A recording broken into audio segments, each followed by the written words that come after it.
നമ്മളിൽ super ഹീറോകളെ ഇഷ്ടമല്ലാത്തവർ ആരാണുള്ളത്? Super ഹീറോകളെ കുറിച്ച് ചിന്തിക്കുമ്പോൾ നമ്മുടെയൊക്കെ മനസ്സിൽ ആദ്യം വരുന്നത് പതിറ്റാണ്ടുകളായി നമ്മെ രസിപ്പിച്ച ഹോളിവുഡിലെ സൂപ്പർമാൻ, ബാറ്റ്മാൻ, മാർവൽ ഹീറോസ് എന്നിവയൊക്കെ ആയിരിക്കും. 1920കളുടെ ആരംഭം മുതൽ ഹോളിവുഡിൽ സൂപ്പർ ഹീറോ സിനിമകൾ പുറത്തിറക്കുന്നുണ്ട്.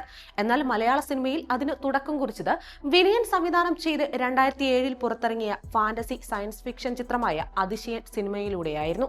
അതുവരെ ഉണ്ടായിരുന്ന സിനിമാ പ്രേക്ഷകർക്കും കുട്ടികൾക്കും ഒരുപോലെ ചിത്രം പ്രിയപ്പെട്ടതായി മാറി. നടൻ രാമുവിന്റെ മകൻ ദേവദാസ് ആയിരുന്നു ചിത്രത്തിൽ ദേവൻ എന്ന സൂപ്പർ ഹീറോ കഥാപാത്രത്തെ അവതരിപ്പിച്ചിരുന്നത്. ഒരു ശാസ്ത്രീയ പരീക്ഷണത്തിലൂടെ ദേവന് അത്യാധുനിക ശക്തികൾ ലഭിക്കുകയും പിന്നീട് ആ കുട്ടി വലുതായി മനുഷ്യരെ രക്ഷിക്കാൻ സൂപ്പർ ഹീറോ ആയി മാറുകയും ചെയ്യുന്നതാണ് കഥ.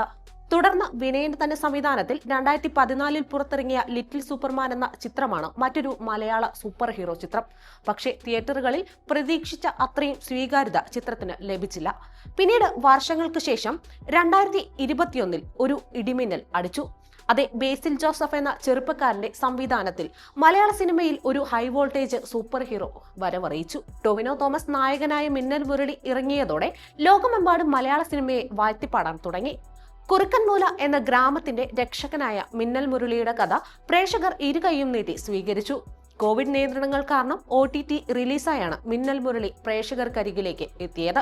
മലയാളത്തിന് പുറമെ തമിഴ്, തെലുങ്ക്, ഹിന്ദി, കന്നഡ ഭാഷകളിൽ പുറത്തിറങ്ങിയ ചിത്രത്തിലൂടെ ടൊവിനോ പാൻ ഇന്ത്യൻ ലെവലിൽ ശ്രദ്ധിക്കപ്പെട്ടു.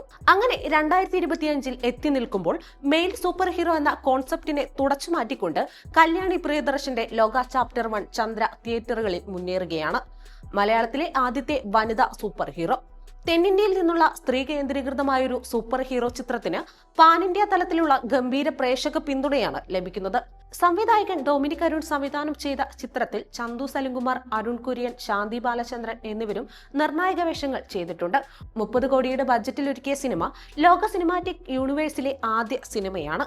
വെവറർ സിനിമാറ്റിക് യൂണിവേഴ്സിലെ മറ്റു പ്രൊജക്ടുകളെ കുറിച്ച് അപ്ഡേറ്റുകൾ ഉണ്ടാകുമെന്നാണ് പ്രതീക്ഷ.